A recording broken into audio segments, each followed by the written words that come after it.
Coming up on TekThing, Intel drops 10 cores of speed. The newest best GPU ever. Is cell phone cancer fear a thing again? Fighting brute force password attacks and so much more. It's all coming up on TekThing. If you get something useful out of this episode of TekThing, please consider contributing to the show at patreon.com/TekThing. I'm Shannon Morse. And I'm Patrick Norton. And this is TekThing, where we make technology behave. At least on the good days. Tadaima! You're back! I'm home! You're post-Japan. I am post-Japan. You're so jet-lagged. Oh my gosh. Yeah, I have slept so many hours since I got home like 3 days ago. No, I'm just laughing because you walked in this morning and you were like, Japan was amazing. There's a couch in our office now. Yeah, pretty much. I was like, who put a couch in here? Oh my goodness. Well, we were talking, man. I wanted to hear, what were the things that were the most sort of amazing tech in Japan? All the things. All the things. Well, in terms of cell phones and computers and stuff, they pretty much have the same stuff. All that stuff's pretty much the same, and it all costs the same, so it's not like I should buy something over there instead of over here. So what were the most awesome things? So I have 3 of the awesomest things that I saw there. The first being high-tech trains. And that's not just the bullet train, but that's the one I'll talk about the most. But I'm talking like most, if not all of the trains that I got to go on were very highly technical. It was really, really cool. I mean, they were constantly on time. They had automated doors. The Shinkansen, which is the bullet train, is amazing. I mean, every single time I went on that thing, it was on time. Right. Which is a lot more to say about ever Japan dealt with like here. Muni here in San Francisco. Exactly. You know what I mean? Well, they have this incredibly well-developed, incredibly... They do. It was incredible. So these are the bullet trains right here. And the one I got to ride on was the Nozomi line, which usually goes, the highest speed it can hit is 185 miles per hour, which is super fast, and their average arrival time is within 6 seconds of their scheduled time, at least according to JR Central as of 2012. So they were freaking awesome. Like, if you ever go to Japan, I highly suggest going on a bullet train.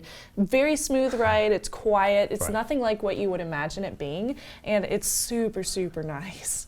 Like, you feel fancy being on board one of those, even in the economy and food car. carts. Yeah, they have food carts with Japanese candy and sometimes sushi, depending on which one you ride. It's awesome.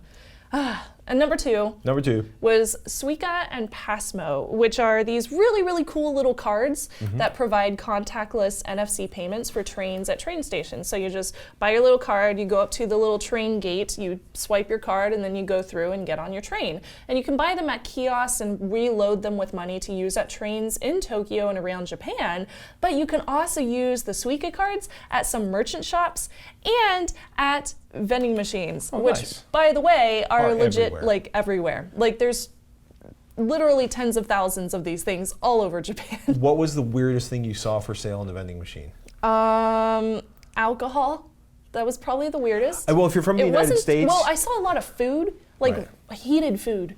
And I saw heated drinks in the same vending machine as cold drinks. And that was so weird. Like, I want somebody to open it and show me how it works because it was awesome. Oh, you didn't buy it? You should have gotten I did buy it. The self-heating coffee? Yes, I bought it. It was incredible. I bought it, but I was just totally wowed by the fact that up here there's a Coca-Cola and down here there's a heated green tea. It was awesome. Also, pro tip, I do want to mention this because I used this and it was super handy. Because these cards can get reloaded, that's a little Suica card right there, you can use this Google Play app. It's for free. It's called Suica Reader, and it uses NFC to tell you how much balance is left. Nice. That way you don't have to go into a train station just to find out how much balance is left on your Suica card before you get on your train. How much, can you lose them? What happens if you lose the card? Oh yeah, if you lose it, well, luckily, if you decide to purchase one, it's like a 500 yen deposit, which is like $5. You just put your name on it and register it with your name and your date of birth. So if you do lose it, they can verify your identity and get you a new one and cancel the old one. Cool. Very, very easy to use. Highly suggest getting one of those, especially if you plan to travel around Japan. It was super easy. And number 3 is everything was automated. So this isn't not necessarily one piece of technology, but like escalators. You walk up to them And they automate, they just start going. Machines where you pick up your dinner item and get a ticket. So you walk up to these machines, which are kind of complicated if they're only in Japanese, but you press a button for the item that you want to purchase, and then you get a little ticket, and you give the ticket to the waitress or the chef, and they give you your food. It's very automated and fast and very easy once you can read Japanese. Lots of buildings have automated doors. The toilets are automated. Do you have any talking toilets? Yeah. That was weird. I also saw toilets that like chirp. There's birds in the background that chirp so that it covers up any kind of like bodily noises from people in the public restrooms. So funny hearing like birds and pretty nature noises all around you. It's very awkward. Taxi doors will open up by the taxi driver. You're not supposed to touch them. They have change machines all over the place to just give you your change. Hotel lighting, which not necessarily a Japanese thing, but you put in your card or any card really, it's just a light detector, and it turns on all the lights, and then you take out your card and it turns them off when you leave. I love that it's energy efficient. So those were really, really cool high-tech things that I saw in Japan. So you talked about a few weeks ago, it seems like so long ago, you were talking about some of the things you were planning on taking or using while you were in Japan. What, in terms of the stuff you brought in your satchel with you, your sack, your backpack? Yes. Because you went all carry-on luggage for this trip. I did, yeah. Don't ask how I got home with all that, but it happened. Let me put that statement into context. You found... If you don't know, Shannon is an otaku or super enthusiast for the entire Sailor Moon oeuvre of anime. And you basically, you went into the exhibit. There was a museum exhibit.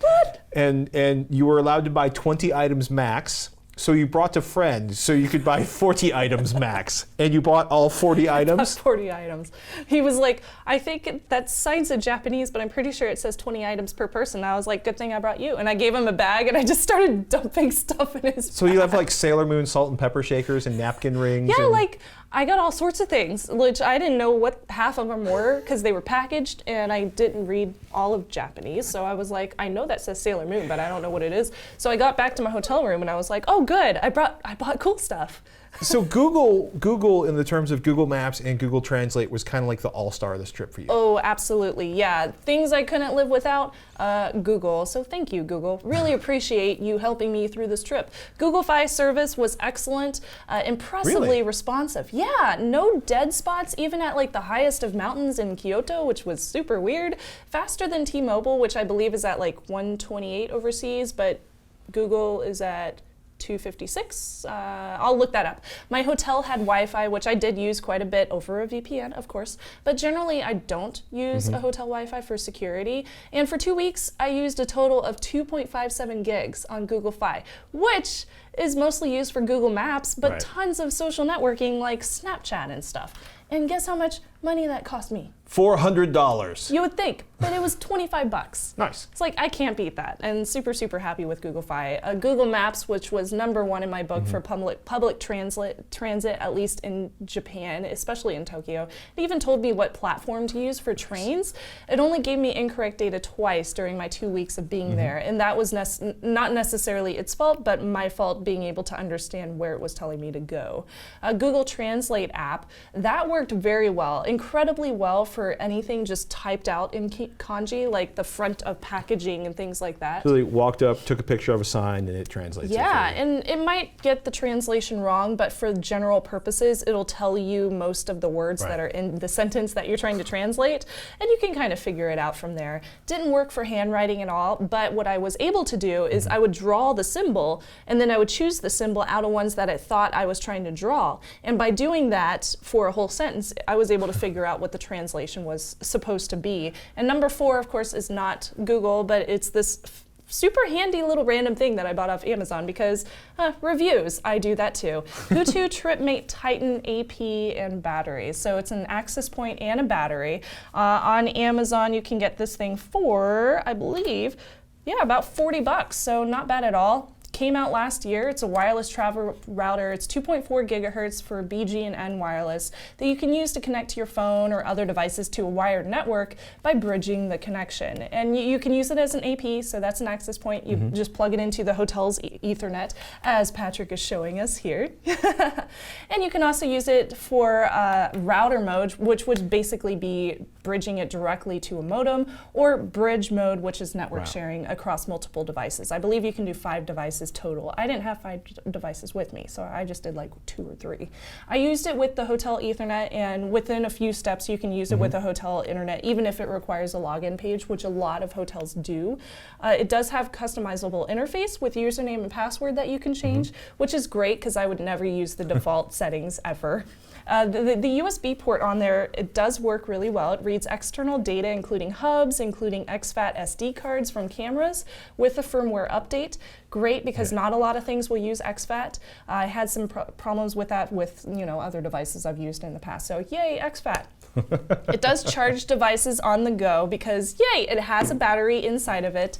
It's 5 volt, 2 amp max, which is pretty average, but it's slower than Anker's quick charge 2.0 products. So if you need something that charges really fast, probably not for you. If you don't mind something charging for several hours, then this will work really well. It's a 10,400 milliamp hour battery. Nice. And it only weighs 8.8 ounces, so it's less than a pound, which is excellent for traveling with. So it's a 10,000 hour milliamp battery that's also an access point. Yeah, basically. That's awesome. It was very cool. It was nice to have multiple things in one device that I could just carry with me, like in my pocket. So I was really happy with it.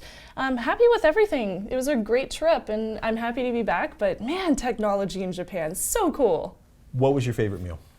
Ramen. Really? Yeah, I know, so weird, but the ramen there was delicious and filling and the perfect size, and man, I could slurp that to death and not feel bad about slurping over there. It was great. Actually, slurping means you like the way it tastes over there. Yeah, gochi-so-sama. She's a loud eater. I am. I burp loud too. Yeah, that's true. Oh my goodness, we're not going to talk about burping, but if you got a piece of tech for travel you want us to review, some advice on traveling technology and or ways to make your travel more smooth, do us a favor, email ask@tekthing.com. We want to hear from you. Send us your tips, send us your questions, and we'll do our best to get them answered on the show. Quick request for everybody out there, if your downloads seem slow, do us a favor, email ask@tekthing.com and put download problems in the subject line. We've had our loads rebalanced at our CDN, and hopefully that solved an issue that a few of you were seeing. And if you are getting slow downloads, seriously, ask@tekthing.com, put download problems in the subject line, because we want to fix it for you. We also want to thank everybody that contributes to the show via patreon.com/TekThing. You make it possible for Shannon and I to bring the show to you week after week. And by the way, our patrons get access to our patron-only builds. We're going nuts on a MAME arcade cabinet in June and July, and contributing it at higher levels, get your name on the website, credits in the show, even monthly hangouts with Shannon and I. And do us a favor, please keep sending us your questions and tips, and thank you so much for supporting TekThing, no matter how you do it. Comptex going on in Taiwan right now. It's the big annual, it's like CES, but for computers, and it's in Taiwan. Our friend Ryan Strout from PC Per is over there right now. He got hands-on with one of the biggest products of the show, Intel's Core i7-6950X 10-core Broadwell E, and he's got a full review. 10 cores, 20 threads. It's the first big update to their E series, their enthusiast kind of lineup in 2 years. It is running on the X99 chipset, uses DDR4 memory, and it is expensive. The 10-core version, right? They've got 6, 8, and 10-core versions. What's kind of crazy about it is, 10 cores, which they're claiming like up to, so it's the first, they went 14 nanometers on the process. That allowed them to sort of stuff more cores in there without breaking the TDP. They're claiming like 35% faster than their fastest previous consumer processors at the max for multi-threaded applications. One of the most interesting things in there is their Turbo Boost Max Technology 3.0, which is a long and awkward name, but what's really cool about it is, if you overclock, you know that sometimes some kernels run faster than others, and you usually have one core that's fastest. And what this will do, you load a driver into your Windows machine, and it talks to the processor. It finds out which of the cores on your processor is fastest, and then it can assign things to that core, which in Ryan's testing led to like a 13% improvement on a single-threaded application. Okay, that's really cool. That is really, really cool. That's awesome. From the out-of-nowhere department, the Asus Zenbo, which is a $599 home robot. Oh, it's so cute. Robot. And I like Mr. McCormick's title here, a ridiculous home robot for $599. It's not the most elegant or stylish, but it's real and it can actually do useful things. Oh my gosh, I want one. Well, apparently one of the demo videos was like, grandparent falls down, it takes a picture of it, forwards it to the child, or you know what I mean. So the idea of the idea of a practical companion robot. Yeah, I'm curious to see where that goes. There's so much news and so many new products over there right now. PC Per, like I mentioned, Ryan Trout's PC Per's Ryan Trout's over there. We're going to try to get him on next week. Boy, I'm talking fast. I'm really excited. If you're a gamer and you've been thinking about a new GPU, it is a very, very good. The last couple of weeks have been absolutely fantastic because Nvidia has dropped their GP104 paste boards, the GeForce GTX 1080 and 1070, which pretty much redefine what you can get for $379 or $599 in a GPU. Well, okay, so they have the Founders Edition, which is essentially what used to be sort of the factory edition of the board, except now you pay $100 extra for it. Well, for the 1080 version of it. The performance on these is pretty fantastic. You're looking at 1920 or 2560 cores on those. Clock speeds are pretty good. Performance boost is pretty fantastic. This is like Tomb Raider 1920 by 1080, which you don't need these cards for 1920 by 1080, but right here we're looking at the 1070, which is running as fast. Yeah, well, the 1070 is running as fast as the 980 Ti, except it costs less, and that's the numbers for the new 1080 right up here on the top. So what would be the point of getting the 900 generation if you want the 10? Well, we expect the 900 series prices to drop, but right now if you're looking at like a 1080 or a 1070 versus a 980, wait for the 980 Ti or 980 prices to drop down. And then buy them. And then buy them. 970 is still a really good deal, but yeah, it's if you're looking at performance numbers, the 1080 is ridiculous for the money. Oh, so like pretty. it's people have to be kicking things over at AMD right now. So tons of info about those over at pcper.com.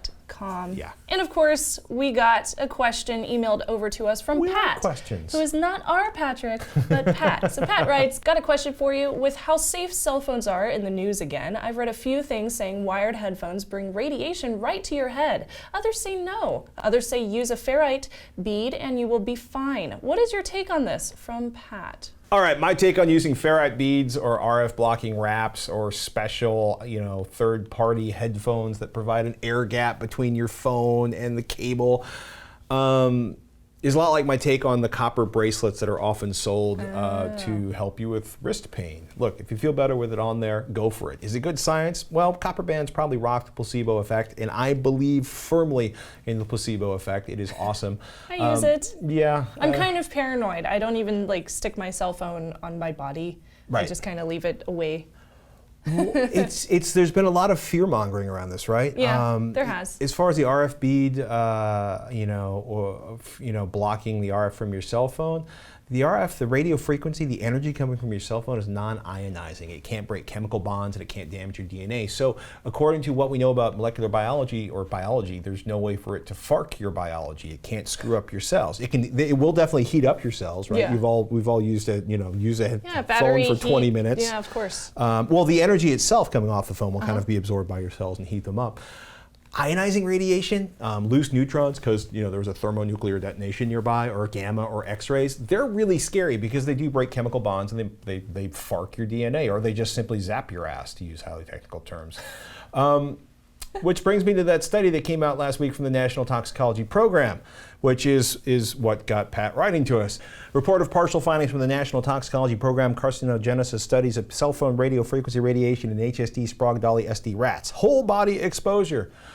Okay, so this took years, 25 million taxpayer dollars, and something like 2,000 rats and mice, which were apparently whole body irradiated for 9 hours a day, 7 days a week in 10-minute blocks. Aww. Yeah.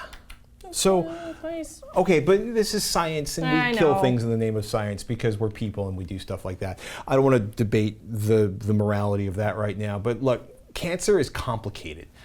It's also very, very common. I had no idea. As I started digging into this, because I got into a research kind of crazed mode. That's what he does. I went way down the rabbit hole. The National Cancer Institute, which is part of the National Institute of Health, what I never realized is it's crazy.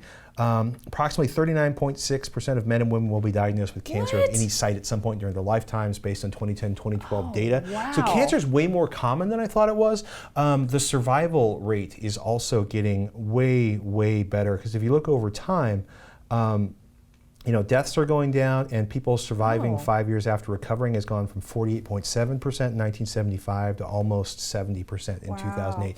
That is a huge jump. So the treatment of cancer is getting a lot better. And I just want to say that because cancer is terrifying, cancer is awful, and I've lost relatives to cancer, and it's about the worst way I could think to go out. But the science of detecting it and curing it has gotten a lot better. So getting back to cell phones, right? So like a decade ago, the first time I ran into a whole lot of people panicking over cell phones frying your brains and giving you cancer. We talked about that on TechZilla. Yeah. And we got an amazing letter from a physics professor. And he walked us through the math to look at the amount of RF energy that comes from your phone at full maximum jamming it out because the cell tower is on the edge of connectivity versus the big yellow ball in the sky we know as the sun, which is pumping out a lot more energy even as far away as we are. I now am a lot more worried about the big yellow ball in the sky, and I spend more time in the shade and wearing hats and using skin protection. Good. I also don't climb microwave towers for different reasons. Well, right, but like, big giant, sense. It's logical. There's a lot of energy in a microwave tower going point to point. So that study that came out, there's a really lovely article. Beth Moll writes for Ars Technica. She basically did a lovely, just a great job going over it and poking it with a sharp stick. Oh, I love this. Researchers strangely release partial results without formal review cause alarm. Yeah, so basically they're like, we think we see some rat cancer issues. So they hit the alarm bells. But they haven't talked about the mice results yet, right? And they haven't actually have it properly, it was not properly peer reviewed. It did not go through a formal peer review process. So the science is not exactly fantastic. As a matter of fact, one of the reviewers that did look at it said, I am unable to accept the author's conclusions after questioning their methods, statistics, and reporting of partial results. Wow. Yeah, that's a big deal. Yeah, that's a big red flag. So, what we have seen, though, which is what we usually see in situations like this, is somebody drops a press release and a bunch of people will rewrite the press release and go, they found, But once you start digging into it, the data is a lot less conclusive than it should be. So this is a long way of, getting around to even if you put an RF, what the RF beads do, right? What they do when you connect them onto, video cables or audio cables, is they absorb RF energy that's not inside the cable.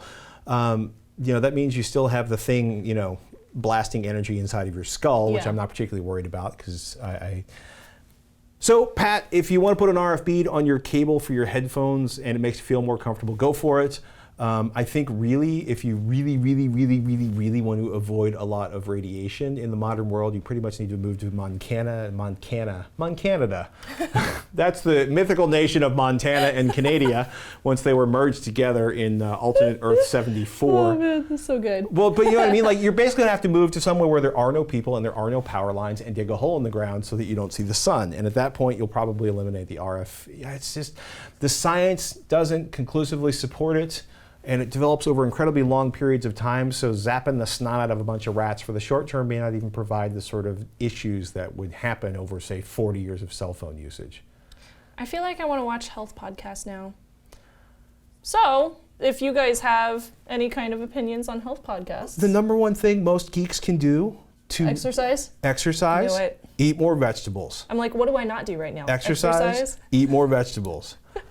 Eat fewer processed foods. Exercise. Send us your opinions, ask@tekthing.com, and we'll do our best to read every single one of all. Exercise. And Eat exercise. more vegetables. We got an email from Clive who wrote, ask@tekthing.com. Just wanted your views on brute force attacks on our passwords. Number 1, how likely is a brute force attack to be used if dictionary attacks fail, bearing in mind the time potentially needed? Number 2, in theory, a brute force attack could hit the correct password very quickly, although very unlikely.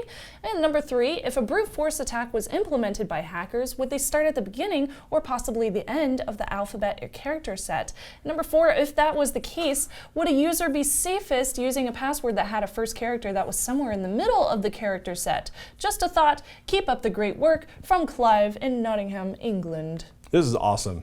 Oh man, so many talking points. We have a couple friends that do pen testing for a living, and they had some interesting perspective on this. So Clive, let's work these backwards. So people we know who pen test for a living say yes, starting with a letter in the middle of the alphabet, not the beginning, will slow down a brute force attack. And yes, it is possible that somebody might guess your password on the very first guess. Yeah. That said, it's very, very unlikely as long as you're not doing a simple dictionary word. Like if your password is and or aardvark, you're screwed. Because all of the automated tools start with the beginning of the alphabet, and they are all pretty much designed to use things like rainbow tables or dictionary attacks, where they have sort of pre-rendered out hashes to compare to the stuff they suck off your computer. Right. So is starting at G instead of A much of a difference? That's really, really funny. It depends on the hash type. From our friend, quote, if it's MD5 or NTLM, we are talking 12 character passwords can be brute forced in under 24 hours with normal keyboard space characters. Wow. If it's PBDK, DF2, or bcrypt, then you're talking 2 years. Wow. For 10 characters running a brute That's force a lot. attack. So how the password is encrypted and salted is a big deal.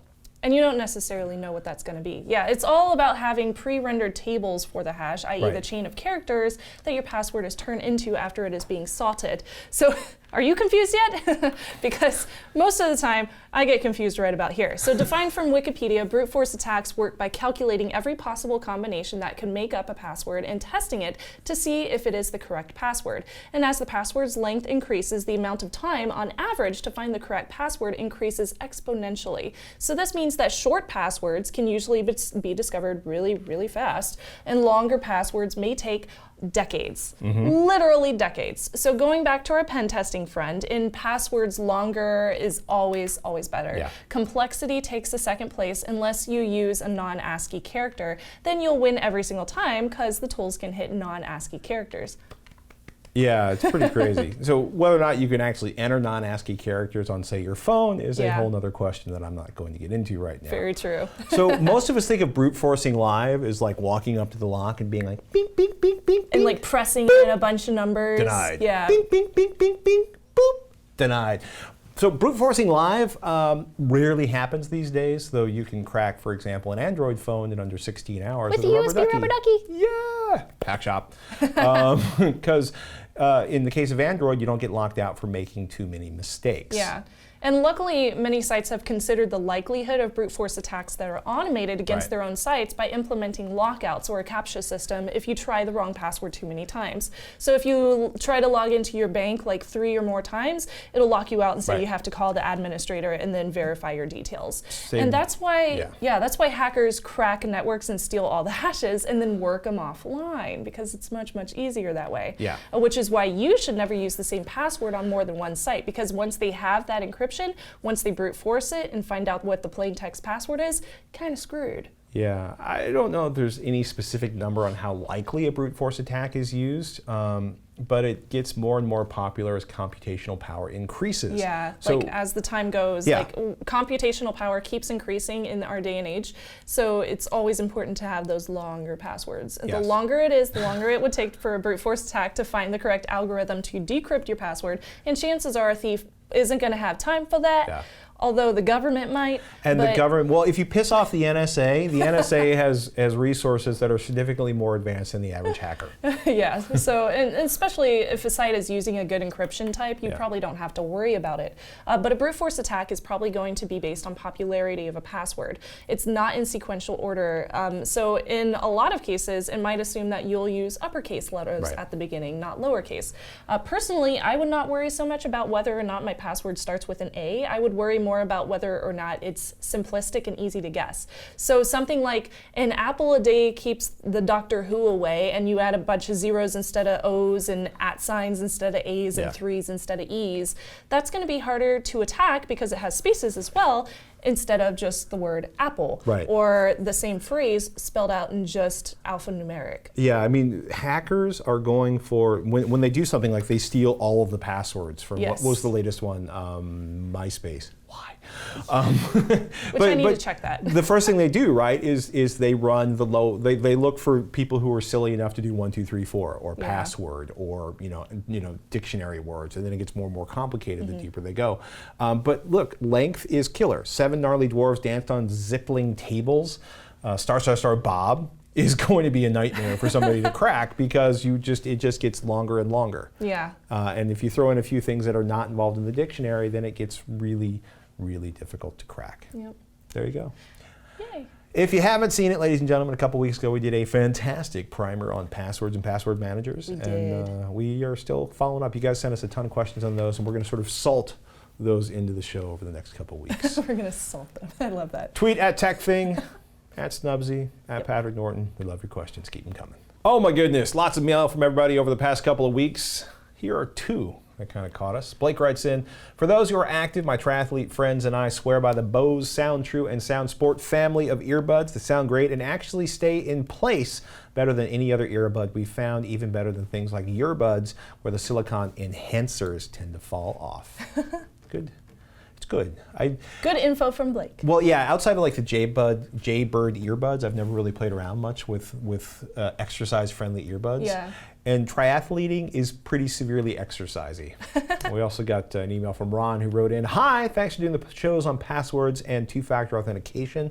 I think you should give 1Password another look with standalone using local or cloud-based storage like Dropbox for sharing across multiple devices, and teams and families providing their own cloud storage and password sharing. There's a lot of flexibility, and both provide the Google Authenticator compatible codes right there in your password entry. I've been using standalone 1Password on Mac, iOS, and Android for some time, and recently converted to 1Password for families. My wife and I can share information on bank accounts, credit cards, sites we shop, etc., and we are in the process of setting up a family member for the executor of our wills, so he or she will have access to the accounts that are relevant to their work when it becomes necessary. Ron. Smart thinking, Ron. Yes, thank you. And I love the fact that you can do your own personal cloud instead of having to, deal with somebody else's and trust them. Yeah. So 1Password, this costs about $5 a month for the family plan, or around $69 for the one-time fee for a one-person 1Password account. And it looks like it works flawlessly. I forget if we mentioned it in our previous episodes, but I've been doing something similar with LastPass 2, where I have the option to share a specific account to a website to a person or a few people, but then I can also hide the password on the same account. So a peer can still log in. They can use that account on a website, but they can't change the password on that account because they don't know it in the first place. I can also share the password too if I want to. For example, I believe we share passwords back and forth. So well, originally you had set it up the one way, and I was like, I got to fix the password because there was a thing. But I don't know the password. And then we got the open password thing. But if you need to share passwords with people, you don't want to be able to change the password. That's a really, really cool way to do it. So 1Password can do that too. That's awesome. And I also want to do 1Password, but unfortunately I can't try it unless I want to do a workaround in the browser. I can't really use 1Password in Linux unless something has changed since late 2015. So that's kind of a bummer. Like I can't check it out on my laptop. So boo. Need more Linux. And remember, all right, I have enough Linux, thank you very much. It's the end of the show. Once in a while, put down your phone, step away from the screen, close your laptop, and do something analog, like visit a shrine, like I did. Wow. This is a real shrine. This is not a wallpaper. That's a place. This is a place. That shrine is in a lake. There's a lake monster there. I'm just kidding. I don't really know if there's a lake monster there, but it was super pretty. It was really pretty. Yeah. It's also amazing when you sort of you're in the middle of nowhere and you turn a corner and there's a shrine. There's just a shrine. It's like, hey, what's up? I'm a shrine. And I'm like, dude, what's up? Let me take a picture of you.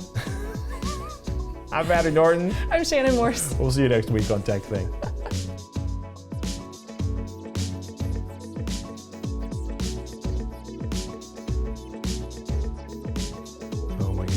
Yeah, I mostly like we're building a giant play area for the kids. That's awesome. And I'm gonna have like consumer product Tons of safety chips. approved 10 inches of chips. They're good. They'll be good to a 10-foot fall. Oh, that's great. Yes, and they're probably gonna be jumping off the garage roof. Can't wait till the first time that happens. Hasn't happened yet. They haven't figured out how to get up on the garage roof, but I can sense it coming. We had a trampoline when I was younger, so I definitely attempted to jump from the trampoline onto the roof. I thought it would work, but the trampoline did not get me high enough. There's just nothing more awkward in life than smacking face first into a gutter because you got high, but not quite high enough. Didn't happen to me. So funny. One of the rare horrible physical interactions with a wall that did not happen to me. But I know people. I used to know how to backflip. Really? My trampoline, Yeah, I used don't. to. I can't do it anymore. I'd just be like, no. Maybe you should practice. Lol. Get a back to our trampoline and practice your back flipping.